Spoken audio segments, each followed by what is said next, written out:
جو استحقاق کمیٹی میں 3 اہم شخصیات کو بلانے کی بات ہو رہی ہے، یہ کہا جا رہا ہے کہ بڑا ہی ریئر ایونٹ ہو سکتا ہے اگر یہ پریکٹیکلی ہو جاتا ہے تو یہ میرے خیال میں اس سے پہلے ہم بات کر چکے ہیں بخاری صاحب، کیونکہ جو ایک بڑی اہم شخصیت ہے اس نے ہی اس کے حوالے سے جو ہے وہ کہہ دیا تھا کہ ہمارے پاس بھی آپشنز ہیں، شاید انہی آپشنز کے حوالے سے بات ہو رہی ہے۔ بالکل آپ نے ٹھیک کہا کہ بہت ہی ایونٹ فل ڈے ہے آج کا، بہت کچھ ہو رہا ہے اور بہت کچھ میرے خیال سے شاید ابھی ہمارے اس پروگرام کے دوران اور اس کے بعد بھی ہوگا۔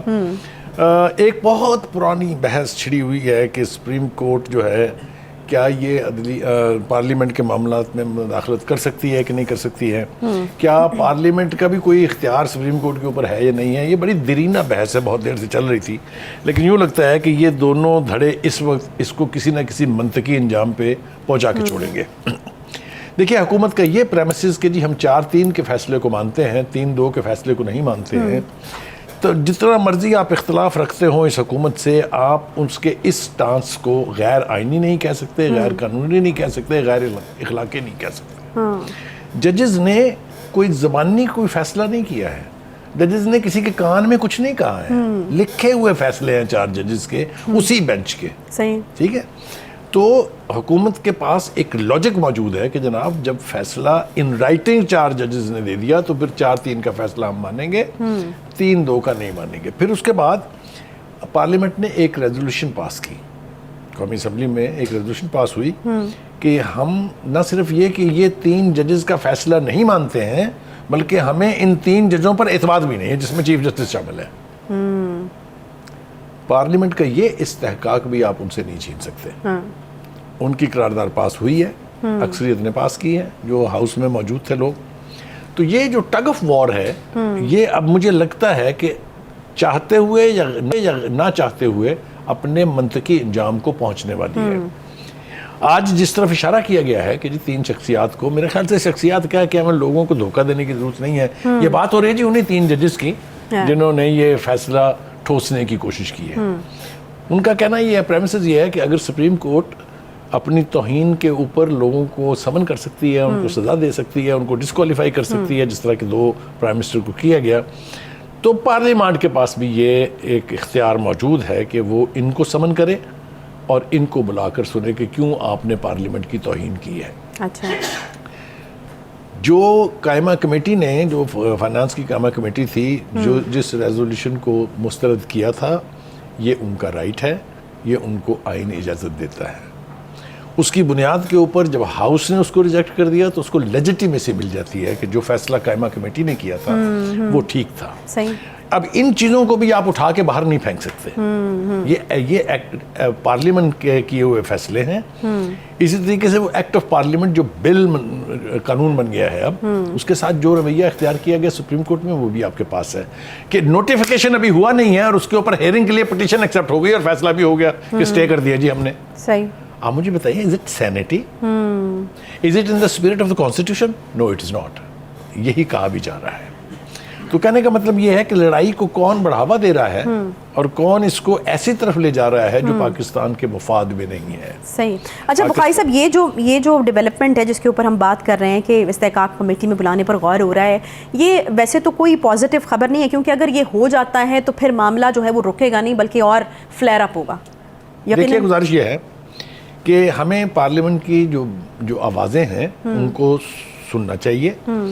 ابھی تک 4-5-6 تقریریں ہو چکی ہیں، وزیر قانون بول چکے ہیں، وزیر خزانہ بول چکے ہیں، جس میں بجیس طاہر بول چکے ہیں، جس میں شاہدہ بی بی جو ہیں جو JUI کی ہیں وہ بول چکے ہیں، جس میں امیر حیدر ہوتی بول چکے ہیں، جس میں بلاول بھٹو بول چکے ہیں۔ ایک پوائنٹ پر وہ سب متفق ہیں کہ پارلیمنٹ کو انڈرمائن کرنے کا اختیار سپریم کورٹ کے پاس نہیں ہے، اور سب ایک آواز ہو کے کہہ رہے ہیں کہ 4 ججز کا فیصلہ جو ہے وہ ہم مانیں گے، 3 ججز کا فیصلہ نہیں مانیں گے۔ وہ کھلے طور پر یہ کہہ چکے ہیں کہ جب پنجاب اسمبلی تحلیل کی گئی تھی اس وقت سپریم کورٹ کہاں سوئی ہوئی تھی۔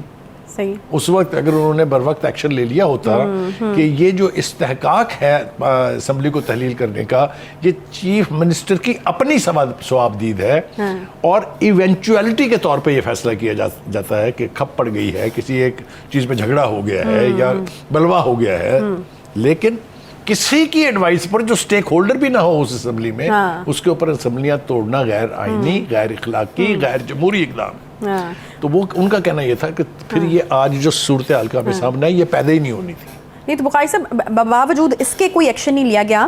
تب تو پرویز الہی صاحب بھی آپ کو یاد ہوگا کہ بڑے ووکل تھے اس حوالے سے، وہ بار بار کہتے رہے ہیں کہ یہ میں نہیں چاہ رہا. یہ آج یہ بات کہی گئی ہے آپ کی، یہ بات آج پارلیمنٹ میں دہرائی گئی ہے کہ جن کے پاس یہ اختیار تھا کہ وہ اسمبلیاں توڑیں، وہ کے پی کے میں بھی اور پنجاب میں بھی کہہ رہے تھے کہ نہ توڑیں. تو آپ کو لگتا ہے کہ اس وقت عدالت جو ہے وہ پرویز الہی صاحب کو بلا سکتی تھی اور کہہ سکتی تھی کہ یہ اسٹیٹمنٹس آپ دے رہے ہیں آپ نہیں چاہتے، تو پھر کس پریشر میں آپ یہ بات اس وقت ہو سکتی تھی؟ اسی لیے یہ کہا گیا کہ جی کاش آپ نے اس وقت نوٹس لیا ہوتا. ایک بات تو یہ ہے. دوسری بات یہ ہے آج ہم نے بازگشت سنی اور بڑے سٹرونگ لفظوں میں سنی، وہ ہے آرٹیکل 63A کی، جس کے تحت جن ارکان نے ووٹ کیا تھا پی ٹی آئی کی حکومت کے خلاف ان کو نہ صرف ڈسکوالیفائی کر دیا گیا بلکہ ان کے ووٹ کو کاؤنٹ بھی نہیں کیا گیا، جو صریحاً کانسٹیٹیوشن کی وائلیشن ہے. صحیح. کانسٹیٹیوشن یہ کہتا ہے کہ آپ ان کا ووٹ شمار ضرور ہوگا لیکن وہ ڈی سیٹ ہو جائیں گے. آپ نے وہاں ری رائٹ کر لیا کانسٹیٹیوشن. آپ نے اس سے پہلے بھی کانسٹیٹیوشن کو ری رائٹ کیا تھا جب آرٹیکل 184(3) کے تحت آپ نے پاناما سے شروع ہونے والی بات پر اقامہ پہ نواز شریف کو نکال دیا تھا.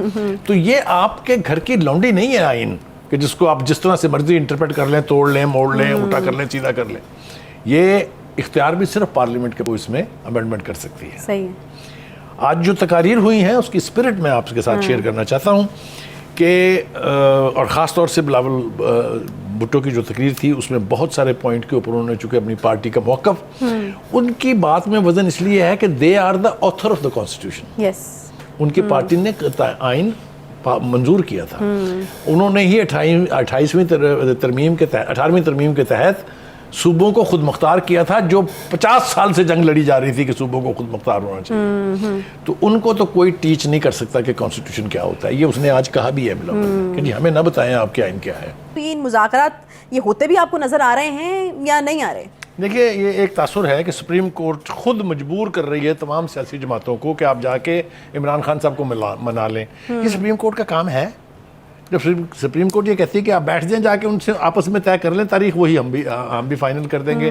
تو کورٹ نہ صرف اپنے آپ کو انڈرمائن کر رہی ہے بلکہ سپریم کورٹ کا بھی تمسخر اڑا رہی ہے. اور اس حوالے سے عمران خان صاحب کو جو لیجیٹمیسی اور پاور دینے کی کوشش کی جا رہی ہے وہ کسی کے لیے بھی قابل قبول نہیں ہے. پارلیمنٹ میں آج جو کچھ ہوا ہے اس کے بعد تو مجھے لگتا یہ ہے کہ اب یہ حتمی فیصلہ ہو جانا ہے کہ پرویل کرے گی سپریم کورٹ یا پارلیمنٹ. جو بلاول نے آج گفتگو کی ہے وہ ہمارے دوست ہیں خان صاحب، وہ بریک میں ہمیں بتا رہے تھے افتخار خان صاحب کہ جناب اس نے جو ایک جملہ کہا ہے وہ ذرا دوبارہ آپ پڑھ بھی لیں اور سن بھی لیں. تو ہم نے سنا وہ تو بڑا خوفناک جملہ ہے. انہوں نے کہا کہ جناب یہ سپریم کورٹ کو فیصلہ کرنا چاہیے کہ ججز جو ہیں وہ سپریم کورٹ کے ججز کے طور پر جانے جائیں گے یا ٹائیگر فورس کے جو ارکان کے طور پہ جانے جائیں گے. بہت خوفناک بات ہے، کہی جانی چاہیے تھی. اس لیے کہ جو ہم دیکھ رہے ہیں کہ عدالت چاہے سیشن جج کی ہو، عدالت چاہے کسی بھی صوبے کی ہائی کورٹ ہو یا سپریم کورٹ ہو، میں تو اس بات پہ بھی حیران ہوں کہ ایسا نہ ہو کہ کسی دن خان صاحب عدالت میں جائیں اور کہیں کہ جو مجھے لگتا ہے میرے پہ مقدمہ بنائے گا اس میں میری ضمانت لے لیں.